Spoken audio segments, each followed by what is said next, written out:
All right, let's dive in. Today, we're skipping the usual chatter about AI taking our jobs or turning into sci-fi robots.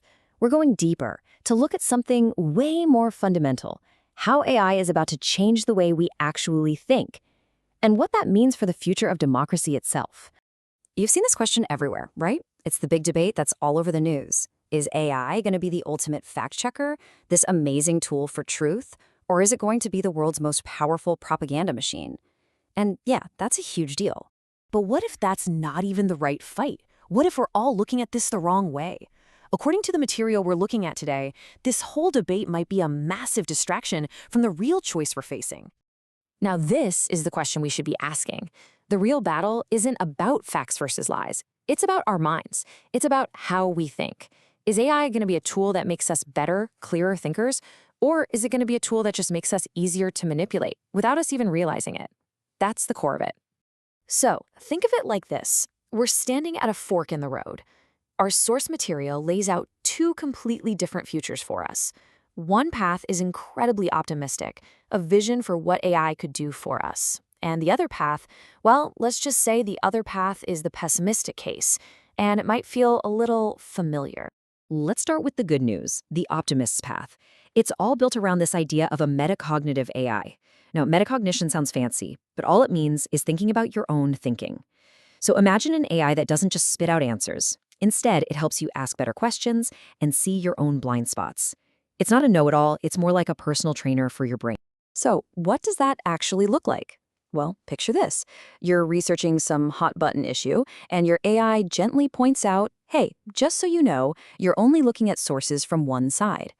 Or it flags you, in real time, when you're falling for confirmation bias.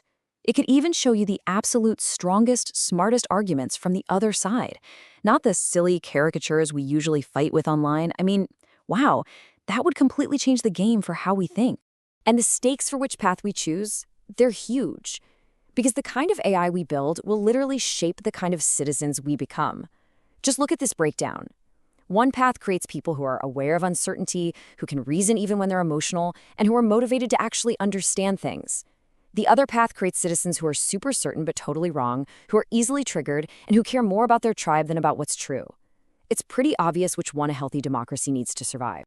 So you're probably thinking, okay, that first option sounds amazing. Why on earth aren't we building that? Well, this is where things get real, because the pessimistic case isn't some sci-fi warning about the future. It's a diagnosis of right now. And the reason is depressingly simple.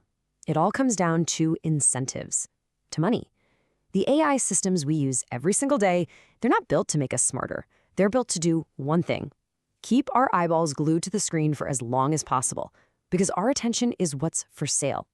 And hey, don't just take my word for it. This quote is from YouTube's own researchers way back in 2016. They said it right out loud. They don't train their AI on what you say you like, on a thumbs up or down. Nope, they train it on what you watch. The only metric that really matters is watch time. The goal isn't making you happy, it's just keeping you there. And the power of this model is just off the charts.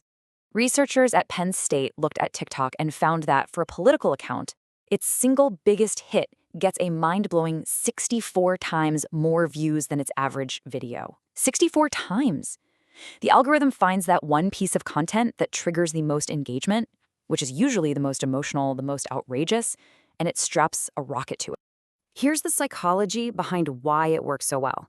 The researcher William Brady puts it perfectly. These algorithms aren't really creating new biases in us. What they're experts at is exploiting the biases we already have. Our brain's natural tendency to notice things that are emotional, moral, or about our in-group, that's the fuel. The AI just pours gasoline all over it.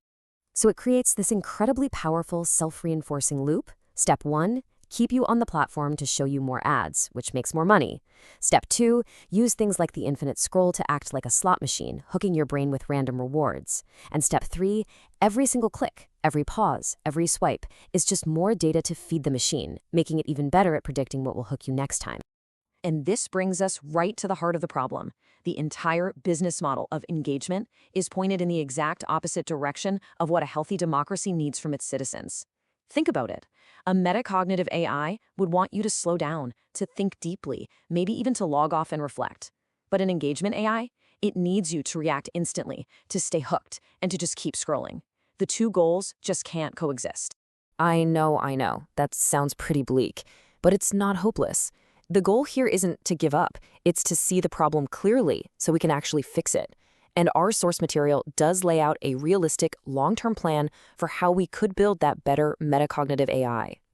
But first, we've got to be honest about how hard it's going to be.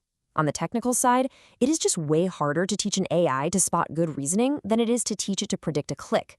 Then there's us. Psychologically, most of us just prefer to stick with what we already believe. It's easier. And in the real world of politics, being loud and certain often gets you more votes than being thoughtful and humble. These are real challenges. But they are not impossible to overcome. There is a plausible roadmap. It starts small, building early tools like browser extensions that can help us spot our own biases. Then you get early adopters, maybe in universities or research labs, to prove that these tools work. That success opens the door for smarter policies and regulations. And then, over the long haul, you could actually create a cultural shift, where being a clear, critical thinker becomes cool, a real status symbol. It's a 20-year plan, but it's a plan. And let's just remind ourselves why this is so important. At the end of the day, a functioning democracy depends on citizens who can do these basic things.